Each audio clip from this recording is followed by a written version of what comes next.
Добре дојдовте во За или против, јас сум Љупчо Светановски. Имам чест денеска мој гостин да биде директорот на Македонски железници инфраструктура Синиша Ивановски. Добре дојде. Благодарам. Синиша, зборуваме за буквално кажано една ренесанса на македонскиот железнички сообраќај што се случува овие минати 2 години. Ке зборуваме за многу работи што се случуваат, но е да започнеме со на последното, најактуелното и нешто што најбрзо ќе го видиме дека ќе може да се користи Скопскиот градски воз. Првата траса, Зелениково до транспортниот центар, е скоро готова, пред неколку дена обелодени. До каде е работата? Јас поминувам, гледам, пругите се обновуваат на вистина, нов тампон, нови прагови, значи се работи.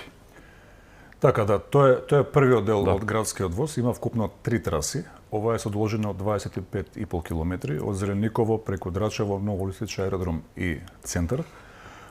90% од прилика е завршена градежниот дел, што може да се види и на терен. Инаку, ова траса се работи под затвор на пругата, односно 8 часа во денот нема сообраќај, се вади, се става повторно назад и тоа го тежнува малку работењето, но тоа е единствениот услов. Би требало до крајот на овој месец, денеска сме 1 јуни, доке 30 јуни генерално да биде готово главниот градежен дел од ремонтот, потоа некои поситни работи да останат, да ги кажано да ги досредуваме.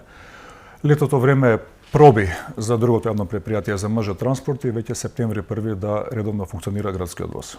За колкава брзина зборуваме, со колкава брзина ќе се движат возовите на не? Ќе дојдеме до проектирана брзина. За патничкиот сообраќај околу 80 км на час би требало без проблем. Ние веќе во некои пробни возења ја постигнавме таа брзина, но ќе се движиме, односно ќе се движи другото предпријатие возовите во рамки на проектираните брзини 80, некаде 60, поради тоа што во урбаните средини не може да се вози со 100 на сат. Се прилагодува брзината, меѓутоа тргање од Зелениково до Скопје проектирано се стига за 25 минути. Во моментов барем е дупло времето.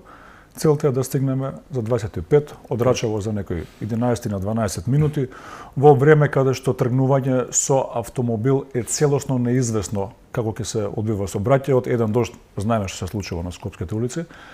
Алтернативниот превоз што ќе го понудиме, верувам дека ќе биде прифатен од граѓаните во овие населени места. Со кои предизвици најголеми се соочувате при реновирањето? Кои се најголемите проблеми на терен, зборувам? На терен се е решливо, доколку има доволен буџет, доколку има добар проект.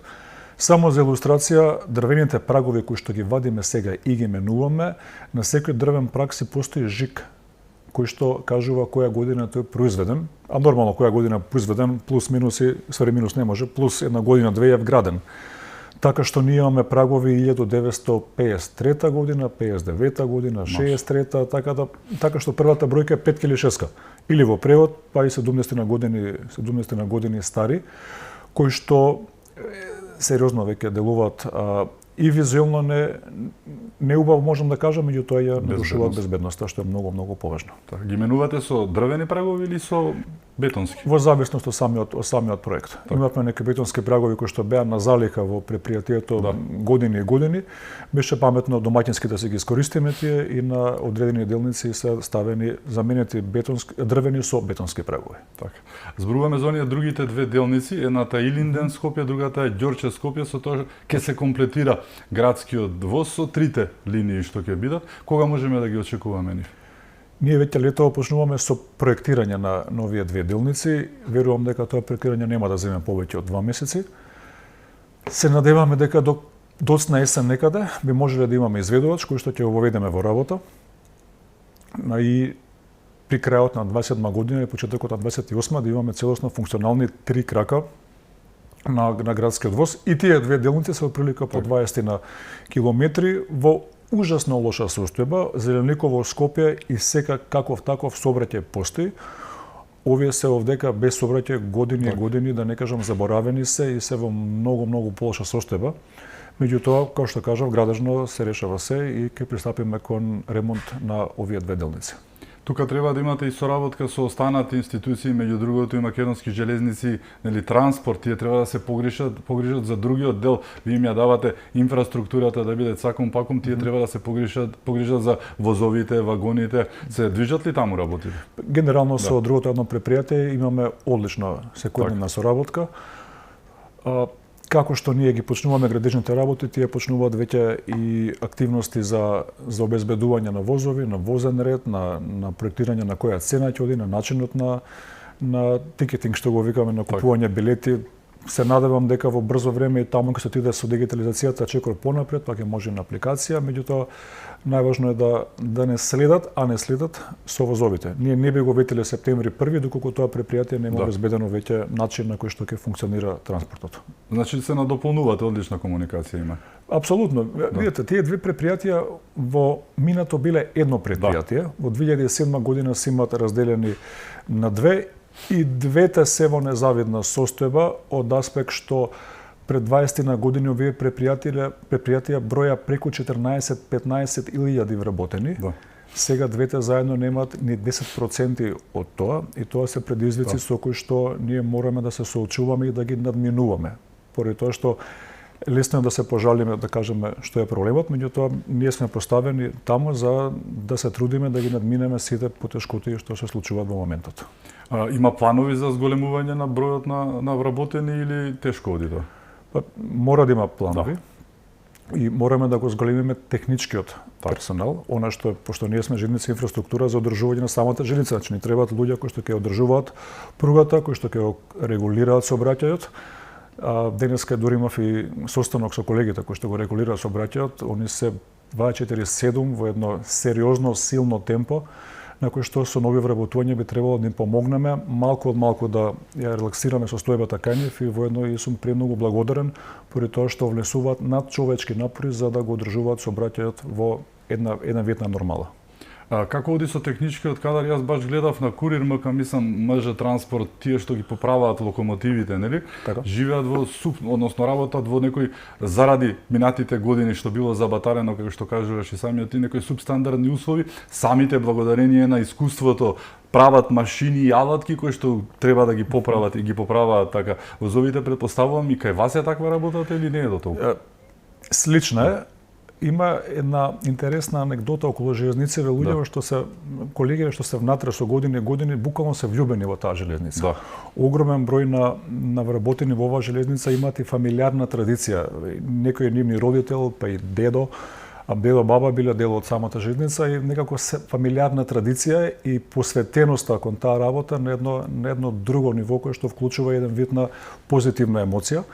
И затоа и у колегите во МЖ Транспорт и во инфраструктура и покрај такви не баш пријатни услови за работа даваме се од себе да наминуваме проблеми.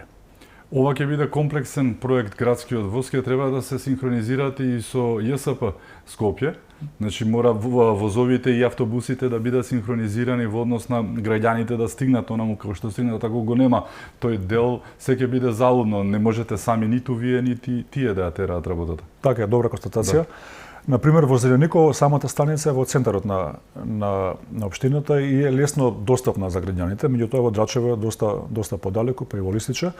Сме во комуникација со градоначалникот на Скопје, кој што полека со јавното сообраќајно предпријатие се организираат и верувам дека до 1 септември заедно со транспортното железничко предпријатие ќе има вид на синхронизација, поради тоа што не е важно само да ги донесеме патниците на станица, меѓутоа и да во многу брзо време дојде и возот. Инаку да ги оставиме да чекаат са време, се губи смислата на проектот градски воз.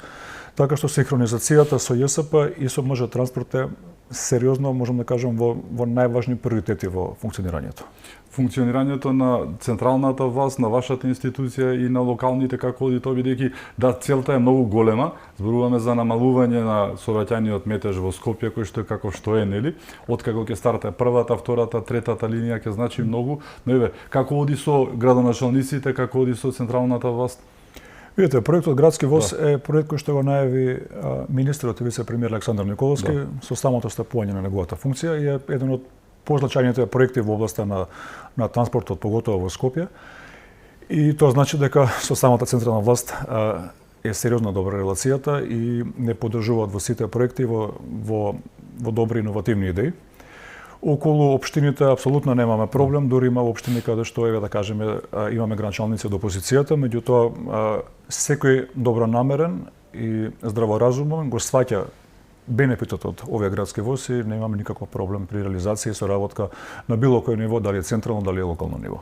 Дали е прерано да се каже или има некои пресметки или најави колку би чинела картата за возењето во градскиот воз? За жал одговор кој што не би можел да го одговорам, Да. но еве вака да нагаѓам ако се дозволам, да би било некаде слична цена со еден автобуски билет. Значи многу близко до автобускиот. Па мораме да дадеме алтернатива. Ако дојде многу поскапа цена, Так, тогаш не е алтернативно решение. Нема туку ќе го. Во меѓувреме, она што се случи беше и меѓуградски воз што ќе го добијат Битола и Прилеп. Значи не се работи само во Скопје, се работи и на останатиот дел на републиката, ќе зборуваме за тие посериозни проекти. Ова беше пред неколку дена токму вице-премиерот Николовски го најави. Значи треба и тоа набргу да се случи и овие два града да добијат не само патнички, туку дури и каргочи нам превоз треба да добијат. Така, и во моментов се гради автопатот Прилеп Битола и во услови на градба и подградба секој сообраќај секаде е утежнат. Ке се даде тука алтернатива, повторно заедно со Министерството за транспорт, ние и МЖ транспорт го работиме овој дел, ние деновиве имаме значителни активности, ја средуваме што велиме пругата да можеме да возможиме транспорт и како што беа најавите некаде крајот на јуни би требало да се започне и со патничкиот, но она што е важно за економијата е товарниот сообраќај. Во Пелагонискиот дел има сериозни големи компании кои што во услови каде што е поскапа и нафтата и во посериозни економски предизвици, железничкиот транспорт е навистина поекономично, па и побрзо средство. Веќе има, колку што разбрав, пројавено интерес од компании кои што би го користеле каргото. Апсолутно, веќе сме во комуникација со нив и нивниот пристап е доста сериозен околу цела работа, дури имаме еден вид на помош и на поддршка да што побрзо почнеме. Повторно велам, ние ја даваме опцијата, дали компаниите, дали граѓаните се надеваме дека побрзо или подоцна, но подобро е побрзо да ја препознаат можноста и самиот бенефит на железница. Така, тука се обелодени цената на картата, чинам 150 денари треба да биде символична за од едниот до другиот град, така. Мислам дека е коректна цена и дека таа обелодената и ќе пробаме сега крајот на јуни ќе имаме воз и ќе видиме како ќе дојде. Навики се. Многу години сите сме научени да влеземе во автомобил и од дома до посакувана дестинација, меѓутоа еве кога ќе пробаме еднашка, друга комоцијата. Во автомобил се вози, се презема целата одговорност. Нешто порелаксирано е патувањето со воз.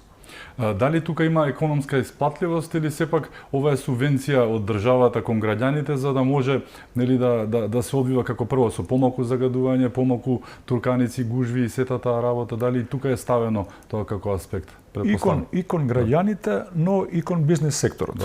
Да пробаме поради тоа што те најголем дел од нивните добра и стоки ги пренесуваат со камиони, при скок на нафтата, скок е нивната цена на транспортот и велиме еве даваме ние алтернативна можност да видиме како ќе трнеме. Ние сме оптимисти, самите компании се оптимисти дека ова ќе профункционира и не само периодов каде што имаме предизвици околу цената на нафтата, туку ќе стане еден вид на подолгорочно решение.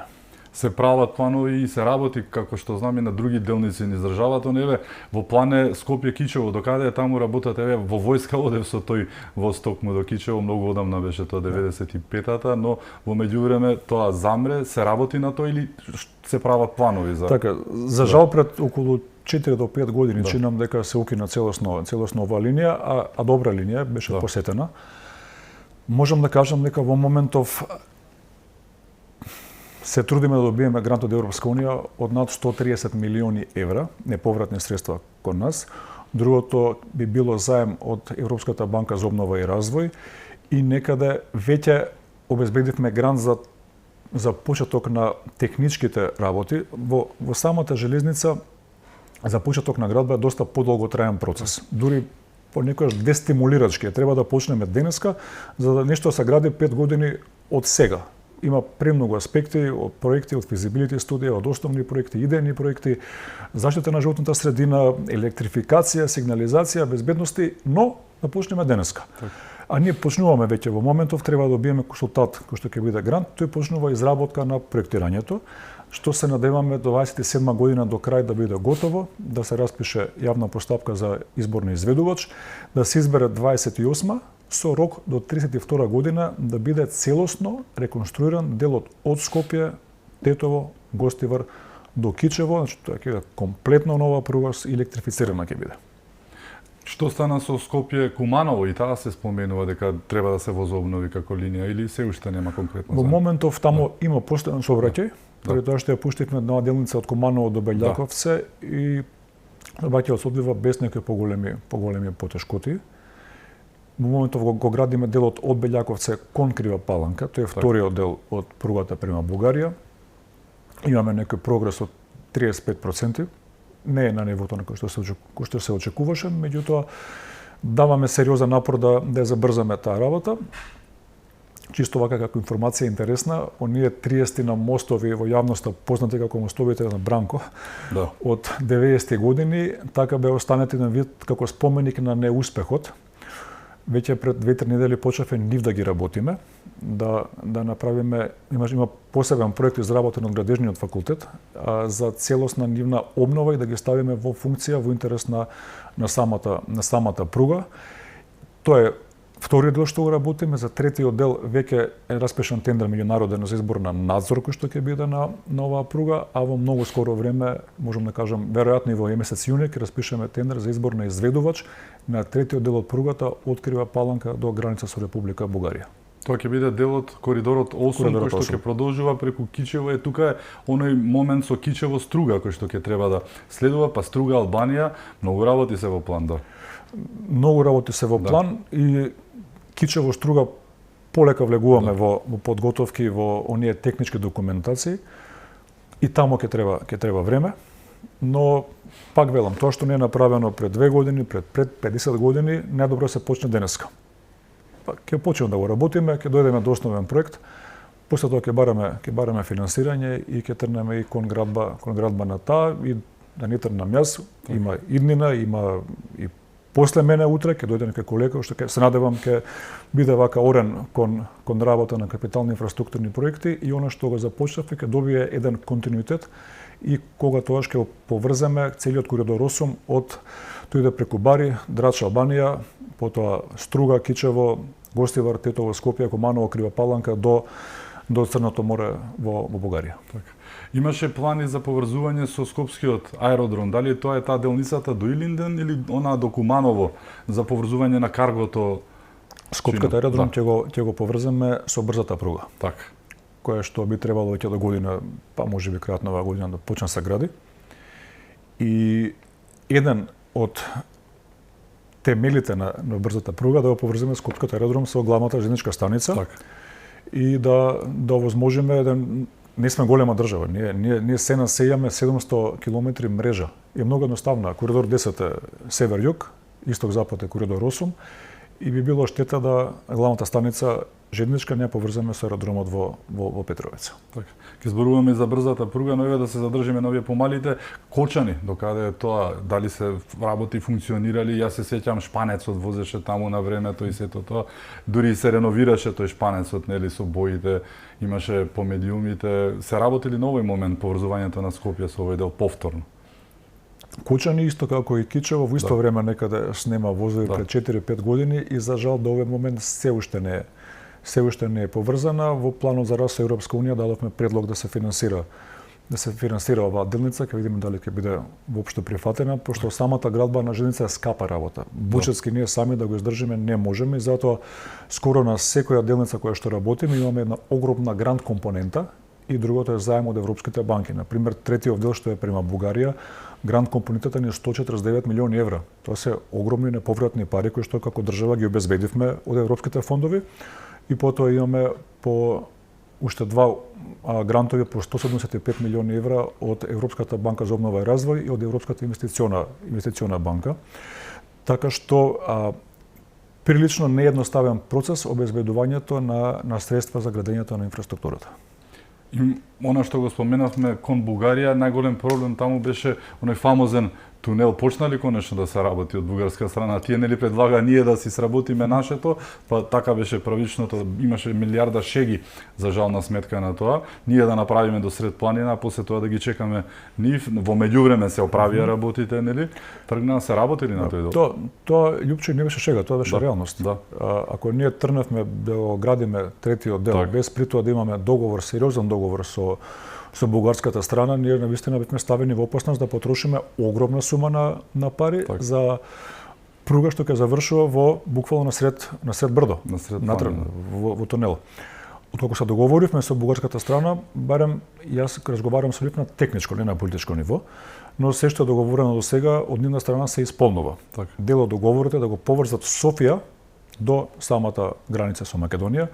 Они го поделија тоа на 4 делници, морам да кажам дека веќе активно и сериозно работат на изборни изведувач, на финансирање, некаде почнали со работа, а околу самиот тунел нареден чекор е да се формира заедничка техничка група, која што се надевам во брзо време ќе се оформи и да продолжиме да работиме заедно. Технички, за пругата со Бугарија имаме навистина во моментов коректни релации. Но политички е веќе друга работата, така што тоа не ви интересира вас. Го потенцирав технички малку полесно. Со колегите од инфраструктура на железници во Бугарија, па и со нивниот министер за транспорт, постои навистина коректна релација. Зборувавме за мега проектот, буквално кажано, го споменавте вие, зборуваме за брзата пруга, нешто што треба да ја промени, буквално кажано, Македонија на многу полиња. Имаше најава да кажавте вие кога што како се планира. Значи не е како што тврди опозицијата заборавен проект, утопија проект, тука е нешто што ќе се работи. Видете, има во јавноста и мислења се најави бомбастично, па настана затишје. И тоа се многу оправдани. Навистина не споделуваме со јавноста доволни информации. Меѓутоа, оно што можам да споделам е дека активно се работи на тоа. Многу голема грешка е да подпаднеме под притисок на јавност или на опозиција и да се фатиме сега за работа, при тоа немање солидни истражувања и солидни проекти, ќе добиеме повторно кича во Охрид. Класичен пример како не треба. Без разлика кој го почнал, кој го работил, кој застанал, не било добро проектирано, требало да се работи подобри. Така што проектирањето е тотално еднакво важно како и самата изведба. И сега ги гледаме сите оние социо-економски и животната средина мора да ја запазиме максимално што може и во моментов се работат студии за овие работи. Кога ќе ги поминеме овие, а полека ги поминуваме, работиме околу самата траса, веќе можеме да бидеме спремни за почеток со работа. Кога ќе се почне со работа, врз претходно добиени сериозни истражувања, солидни, квалитетни проекти, тогаш веќе многу е поедноставно и полесно и помалку чини. Подобро да почнеме нешто подоцна, а да имаме успешен проект, него да почнеме проект кој што ќе се пролонгира. Секој пролонгирање на проект ја чини државата пари. Така, подготовката е основа и најдобро нешто за реализација на проектот и на било што и во животот, нели? Е така, но еве, зборуваме за брза пруга, се лицитираше со различни бројки, 120, 150, 180, колку ќе биде реалната брзина, бидејќи имаше нели многу голема разлика во однос на тоа да се направи за таа поголемата брзина и за таа не толку различната, а ставката во изградбата беше неверојатно голема. И во изградбата, што ќе се случи еднаш, но во одржувањето е секогаш е многу поголема разликата кога одржувате пруга што е 200 км над 200 на час, 250, а друга е пруга што поддржува возење од 160 до 200 км на час. Ние се одлучивме за поекономичната верзија, која што, видите, Македонија 200 км да ја поминеш горе. Дали со 160 на сат или со 200 на сат, разликата се 10 на минути. Но во одржување до 3 пати се поголеми барањата финансиски да се одржува таа пруга во исправна состојба. Што да очекуваме? Да очекуваме пруга за патнички сообраќај помеѓу 160 и 200 км на час, некаде и помала брзина, во зависност како има кривини, и за транспортниот дел за транспорт на добри и на стоки до максимални 120 км на час, меѓутоа јавноста многу повеќе интересира патничкиот сообраќај. Во превод до Солун би стигнале за час и 15-20 минути, до Белград за некои 2 часа најверојатно, и тоа е навистина ќе се размислиме дали ќе влеземе во автомобил или ќе отидеме до железничка станица за комотен транспорт. Која е реалната сума, цифра што треба да биде како заокружен проект за да ова профункционира, да речеме? Се отприлика зборува со нека вредност околу 2 милиарди евра. Како е дојдена до таа вредност, ние сме ги земале сите моментални градежни работи за градба на ист вид на пруга во регионот, и ќе земеме некоја средна вредност, ќе помножиме со бројот на километри и ја добиваме отприлика онаа вредност на која што би требало да биде градбата. При тоа, во моментот во Македонија, тој дел север-југ е едноколосечна пруга. Значи има само една пруга, ќе имаме двоколосечна пруга. Тоа не значи дека едната ќе оди према Грција, другата према Србија, туку поинаку се регулира сообраќајот. Може да има во исто време и два воза да идат во еден правец, во зависност од како бара сообраќајот, но едната ќе остане постоечката траса во најголем дел, поради тоа што ќе има исправување на трасата. Ако моментално имаме околу 230 на километри, би требало да дојдеме под 200 километри. Овие исправања се со цел на подигнување на брзина, поради тоа што на пооштри свиоци не може да достигнеме 160 на сат. И тоа е главната компонента, и втора паралелна, колку што е можно попаралелно со првата пруга, би одело паралелно. Би се осврнал, ако дозволувате, околу неколку мненија во јавноста, дали оваа пруга ќе ги враќа инвестициите. Во принцип, сите капитални инфраструктурни проекти од патната инфраструктура не се направени да враќаат инвестиции да бидат бизнис на државата, туку да го зголемат квалитетот на сите граѓани во државата. Ние кога го реконструираме булеварот, на пример Борис Трајковски, ние не очекуваме да враќа пари булеварот, туку да помогнеме на сите што живеат и гравитираат во тој реон да имаат подобар живот, поквалитетен живот, побрз транспорт. Ке мобилен поток, кружниот тек не го правиме за да носи финансии, туку го правиме за да мрднеме малце од дното на инфраструктурната состојба на државата во регионот. Затоа и се прави брзата пруга. Од патничкиот дел не се очекуваат посериозни приходи, се очекуваат посериозни приходи од товарниот дел, поради тоа што грчките пристаништа бележат постојан континуиран раст во нивниот транспорт, а за наша среќа имаме одлична геолокација која што го дава најбрзиот транспорт и најефикасниот до Србија, потоа Унгарија, Австрија, Чешка, цела Европа, и тоа е една позиција на државата која што мораме да искористиме сега и веднаш. Во економијата никој не спие. Ако сте вие заспани, друг е работи. Македонија спиеше годиниве наназад, па се разбудија бугарите кои што полека почнуваат да даваат алтернативен транспорт, има некои бродови идат према риека, но они колку и да инвестираат, што е добро да се инвестира, кога ние ќе изградиме пругата, ќе бидеме најкраткиот и најевтиниот, поради тоа што транспортот на пругата оди по изминат километар. Че тие плаќаат примерно МЖ транспорт им плаќаат по изминат километар, према МЖ инфраструктура се плаќа по изминат километар. И сега, ако направиме компарација помеѓу 200 километри во Македонија и, например, 350 преку Бугарија, секому му е поевтино да помине преку Македонија, и тоа е главната наша предност како држава, и таа ќе искористиме. Една работа што ми се заборава, не се споменува толку, е што ова ќе значи многу и за македонскиот бизнис, за компаниите кои што се тука, па и оние што планираат да доаѓаат, ќе имаат брза пруга што поминува низ земјата. Како ќе се измери бенефитот, нели, чистото ќе биде од транспортот и од превозот на патници, но реалниот може да биде 10-кратно поголем од компаниите кои што ќе дојдат тука или ќе ги прошират своите бизниси, затоа што имаат нешто што иде буквално од Солун до горе во Европа, така, нели, тоа е секундарен момент. Согласувам во потполност, и ако сме паметни, како држава би требало да направиме економски зони блиску до самата пруга и да дадеме можност на компаниите производствени, самиот транспорт да биде што се вели во дворот на компанијата, и тоа е еден предизвик, а и шанса за уставно кажано лов на инвестиции во државата. Така, основната работа во светот е инфраструктурата. Со обраќање се сеќаваме Бугарија каква беше. Да, во меѓувреме нели се оправи многу други европски земји кои што вложија преку Европската унија или сами кои што станаа сега нели. Саглам ние се уште го бркаме тоа ниво како што каже ради успаноста од тие повеќе години што ги имавме, но ова нема да значи само една пруга и пругата да оди, ќе значи обнова и на железничките станици, но и обнова на возниот парк е бара во Македонија. Се согласувам. Да. Другото јавно предпријатие со Европската банка за обнова и развој и со Министерство за транспорт веќе околу 20 на милиони евра се во преговори за набавка на комплетни нови гарнитури на возови, а во исто време Централната железничка станица треба да добие целосна реконструкција. Веќе со архитектонскиот факултет работиме на проектирање на нова станица. Стално велам со акцент на задршка на првичниот проект на Кензо Танге, но и со имплементација на некои современи модерни елементи од модерно време во кое што живееме сега.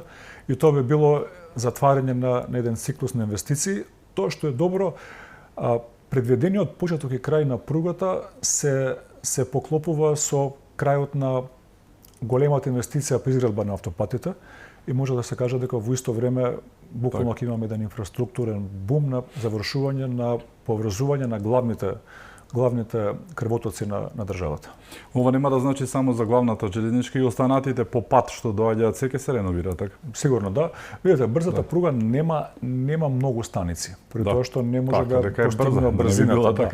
Верувам дека освен Скопје ќе има 2 до 3 уште максимално, сигурно некаде околу Велес и околу Гевгелија, но при тоа мора да има и секундарна мрежа на инфраструктура на железници, поради тоа што треба некој да ги храни тие станици. Така. Освен што треба да има голем паркинг кој што луѓе ќе оставаат возила, треба и со воз да се стига од градовите во близината на регионот кај што има станица да дојдат до самата станица. Нема целисходност ако ние имаме станица во Велес, а луѓе од Штип нема како да дојдат до таа станица. Мора да се овозможи и секундарната мрежа.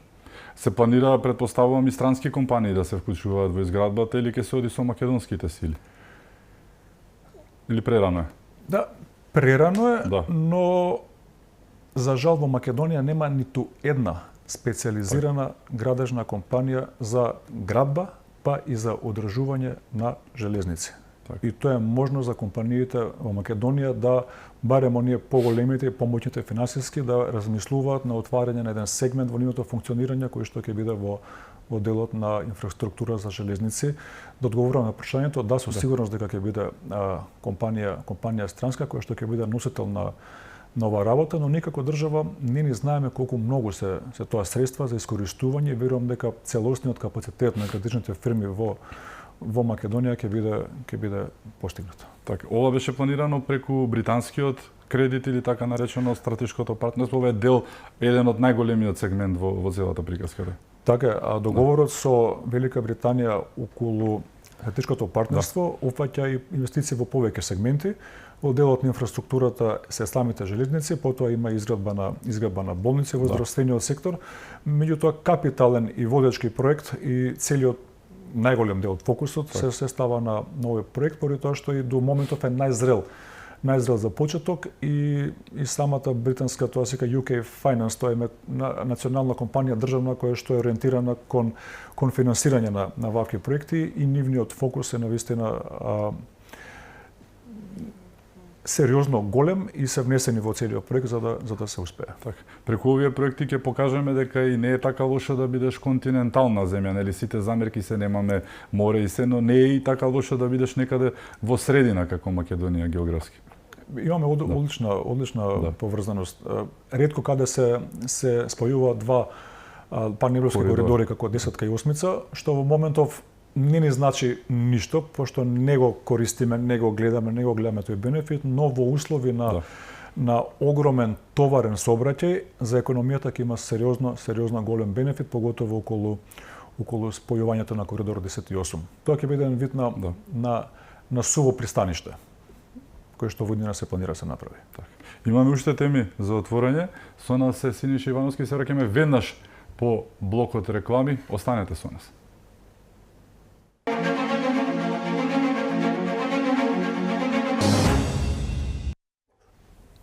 Се враќаме во за или против. Мој гостин е Синиша Ивановски од МЖ Инфраструктура. Зборувавме за тоа што се случува со пругите. Во меѓувреме ја спомнавме и железничката станица во Скопје, централната, нели? Таму се одвиваше нешто што според многумина ќе речат чистење на железничката станица, но не испадна баш така чистење, испадна сериозен зафат со тоа. Во право се кога викаат чистење, па што се фалат. Да. И малку е срамно да едно обично навидом чистење да предизвика толку влијание. Срамно е за самата железничка станица, поради тоа што не била чистена кој што треба и одржувана декади. И ние проектираме сега да имаме целосна реконструкција, што ќе се случи, што ќе почне за некои 2-3 години од сега, но што до тогаш?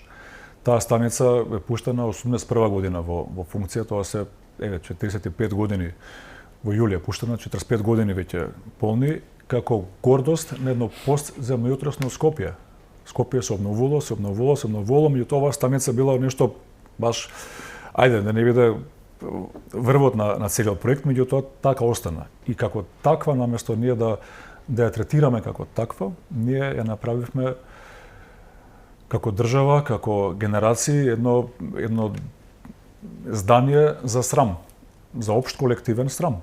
Без разлика кој е на власт, без разлика која е власт, ние сме сите граѓани на оваа држава и треба да чувствуваме како дел од нашето постоење таа железничка станица и да бидеме горди на незе, а не да се срамиме кога ќе поминеме покрај незе. И примат се кажав, тоа што не било направено пред 20 години, 10 години, најдобро време се почне денеска да се прави. И ние дека нешто посебно направивме, но рековме еве малку поголема акција на почетокот и ќе продолжиме да ја одржуваме. И добар дел од акцијава заврши околу чистењето. Тоа што извадивме и тоа што видовме е скоро неверојатно. Пред да почнеме толку беше запуштено се, што делуваше демотивирачки да се почне. Човек да е во дилема дали да го остави вака на заборов или да почне. Но е карактерот мој, а ентузијазмот на колегите и значењето на самата станица, одлучивме стврсто дека веќе ќе почнеме сериозно се занимаваме со самата хигиена. Се чисти слобовите, се чисти се што може да се чисти, што многу имаме работа. За брзо време ќе гледаме да ги пуштиме и ескалаторите и лифтовите во функција. Внатрешно да биде максимално осветлена, да ја чистиме се што е постоечко, нема да менуваме плочка, меѓутоа тие плочки имаат мастики и прљавштина што освен со обичен џогер не се, да кажам, хемиски чистени. Ние тоа ќе го направиме се. Ги трнавме сите оние напластени постери од секој трвофолк балкански изведувач до сите можни циклуси на политички избори во државата. И она што е многу важно, ги отстранивме сите билборди на самата станица. Железничкава станица наричуваше како некој ефтино рекламно пано. И тук имавме соработка и со сопственици на билбордите, имаше многу коректен однос и веќе нема ниеден билборд на самата станица и тоа е првиот чекор. Тука нема да застанеме. Ќе продолжиме во барем да се види едно домаќинско однесување. Еве, не е ново, но е чисто. Не е ново, но се трудиме да ги одржаваме. Оно што е ново, веќе ставаме клуч на вечер на самата станица. После 11 на вечер не може да се влегува внатре до околу 5 сабајле. Поради тоа што најголем број на девијантни појави се случуваат во текот на ноќта и ова е еден огромен залак со кој што речевме да се занимаваме од аспект што немаме ни кој знае колку многу финансии, немаме ни кој знае колку многу кадер да го одржуваме ова, меѓутоа имаме супер изговори да останеме мрзливи. Не сакаме така, сакаме да работиме колку што може, пак да велам, кога ќе го добиеме оној дојам, да каже некој да, се е старо, но барем е чисто и го одржуваат. Тоа значи реконструкција на самите тоалети, нема да може да има слободен пристап до тие тоалети, да влага кој сака, кој стигне, туку ќе има некоја символична наплата, нешто многу ситно, меѓутоа да имаме, пошто тој е наменет за патници и за тие што користат пругата. Не е јавен тоалет кој како стигне да влегува внатре и да се задржува непотребно. И тоа ќе го направиме и да биде барем чисто. Но она што посебно сум горд е што ги отстранивме билбордите. Изгледа ужасно. Јас сум од аеродром, целиот живот поминувам и целиот живот имаме само нови билборди. И не само на самата станица. Личното мое мислење дека на градот Скопје не му требаат билборди. Веќе е свет на современа дигитализација и на дигитален маркетинг, кој побогу дека ќе види билборд за нешто, па ќе се стрча по некој продукт да го купи, или на плоштад имаше долго време реклама од Евана. Што ќе ми на реклама од Евана? Кога ќе дојдам дома ќе пуштам струја кога е ноќ, како и да е. Не ми треба реклама, не ми треба кола реклама од некаде има. Кога јадам бургер, преставувам ке сакам некој газиран пијалок. Мора да се отстраниме со овие билборди, навистина го наградуваат градот. Тоа е прва работа. Огромен број на фасади на зградиве во Скопје се дадени како рекламни паноа за цртање на компании и тоа мислам дека треба да биде отстрането. Излага малку од мојата експертиза, но како граѓанин, како скопјанец, такви непријатни призори мене многу ми сметат и силно верувам дека го наградуваат градот и дека Скопје без билборди ќе биде поубав град според мене. Дел од нив и безбедноста ја загрозуваат, колку се големи и на места поставени, предпоставам тоа со текот на времето и представуваат и опасности за сообраќајот и движење на пешаци. Наеднаш излегуваш од билбордот и пред тебе се улици, не е само визуелниот дел кој што е катастрофален, како што видиш. Се согласувам. Да. Читајќи го текстот на самиот билборд, се губи фокус од сообраќајот. Да. И тоа вамо ги решивме, самата станица ги решивме, тоа што не во ингеренции се отстранија. И досега ни еден билборд не ме натерал ниту да гласам за некоја политичка опција, ниту да купам некој продукт. Так. Не. И самите компании треба да знаат дека во ова современо време на вештачка интелигенција и на дигитален маркетинг, дека билбордот сигурно носи нешто, не би навлагал во таа сфера на маркетинг, меѓутоа на градот нема носи ништо позитивно. Дали имате проценка колку тони или кубици, да не речем, отпад извадивте од железничката станица? Реално многу камиони. Камиони и камиони. Па и многу камиони, но видите, одржување на станица не е проект кој што ќе го правиме самите ние во инфраструктура, ни треба сериозна помош од сите граѓани. Ние после првиот ден, барем горното плато на самите перони, навистина го чистивме. Да, наредниот ден имаме фрлени амбалажи од сокови, лименки, мастеки, од пушоци и ќе очистиме. Нема проблем. Еве некои викаат, па добро, сте го следиле, прашање на време кога ќе стават постер. Не ќе ги вадиме постерите. Нека стават 1000 ќе ги извадиме. Нека направат 100 графити ќе ги обоиме повторно. Меѓутоа не е целта да ја трошиме енергијата да се бркаме како еден позади друг, туку да имаме една јавна свест на општо добро и да си го зачуваме заедно просторот. При тоа морам да посетам, самата железничка станица не е место кај што се пушат цигари, а се случува во моментов и таа борба ќе отвориме и тоа е тоа, ќе се бориме чекор по чекор да добиеме една станица која што ќе биде пристојна и достоинствена за овој момент додека не дојде главната реконструкција на станица. Дали во вашата работа, еве и не само инфраструктура, но еве и мрежа транспорт и останатите, најголем проблем се финансиите, можеби тоа се луѓето, кадарот, нивната старосна граница, можеби па алатот со кој што се работи, односно што не е обновен. Кој е најголемиот проблем во функционирањето за да биде како што треба? Вие функционирате, ама сум гледал и кај вас и во транспорт, така малку би рекле народски на мускули се тера работата. Дали и каде е најголемиот проблем? Најголемиот проблем е во екипирање на број на вработени, на зголемување на бројот на вработени и на финансии за одржување. Ние во моментов имаме сериозна помош од владата, како никогаш досега, и затоа сум тука и денеска разговараме за железница поради тоа што е актуелна тема. За да биде актуелна тема, некој посветил време, финансии, буџет и енергија за да ја актуализираме темата и да полека ја враќаме самата железница, барем да биде во видокругот и како опција за транспорт. Така што владата има фокус на железницава, меѓутоа не може преку ноќ заспаност од 3-4 декади да го вратиме на првични траси. Ова е современо време. Многу посовремено е веќе управувањето на самата железница. Например, сега пред година дена во Париз веќе почнуваат да стават во функција возови кои што немаат машинисти, кои што сами по себе се движат. Или еве Siemens и Hitachi почнаа да прават возови кои што имаат по 36.000 сензори. 36.000 сензори за се можно, до до она што го замислуваме и до тоа што не можеме да го замислиме. И самото модерно време ќе дава и некои модерни решенија. Сега нема потреба да има 14.000 вработени во самата железница, меѓутоа да се зголеми бројот и да се осовремени технолошки и дигитално. Впечатокот е дека секогаш кога ВМРО ДПМН е на власт се случува по нешто, еве токму со железницата, минатата влада купи возови, немаше ништо од години и години, купија возови, дојде некој друг 7 години, буквално се кршеа дури и тие постојни возови како што беше и со автобусите и се.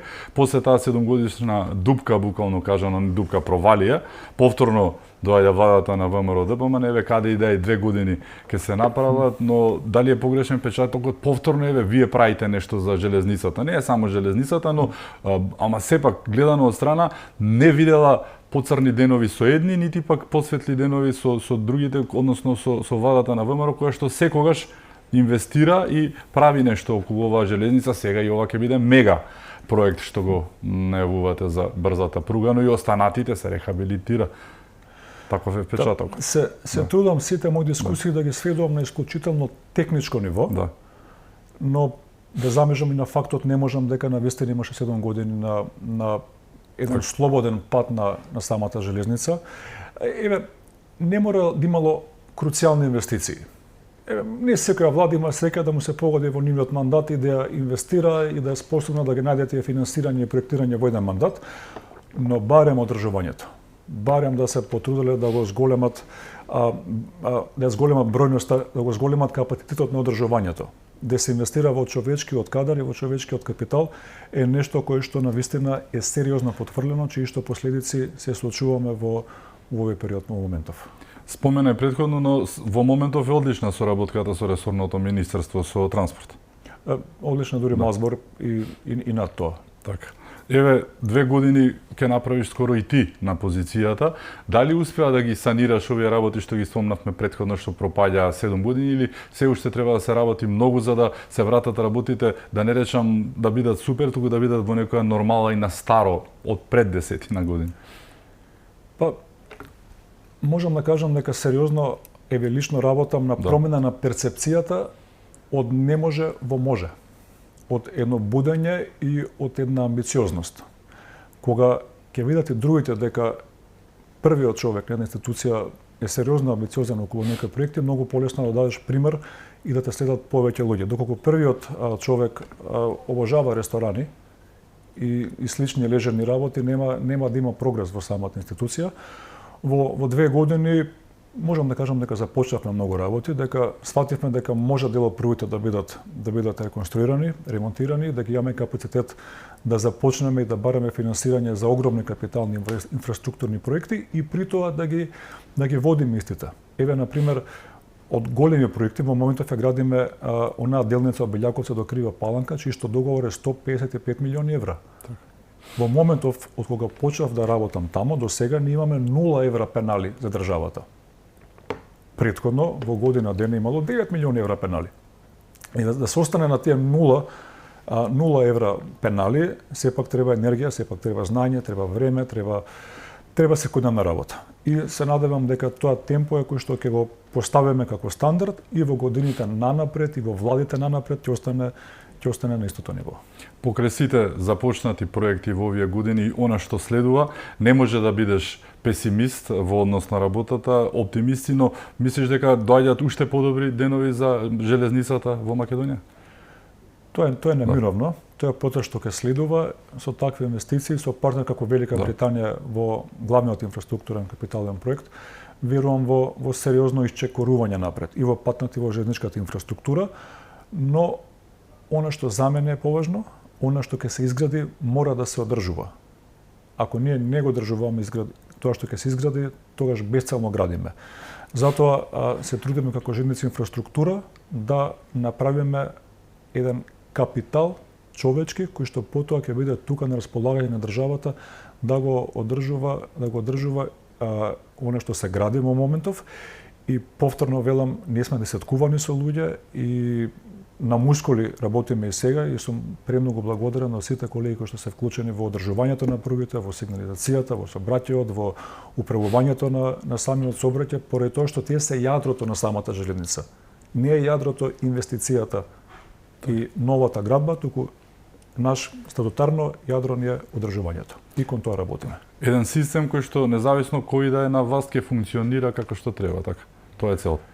Тоа е целта да биде долго временски одржлив. Така. Ти благодарам што беше мој гост. Благодарам јас. Ми беше чест. Ви благодарам и вам што бевте со нас, да сте ни живи и здрави и секако чувајте се многу.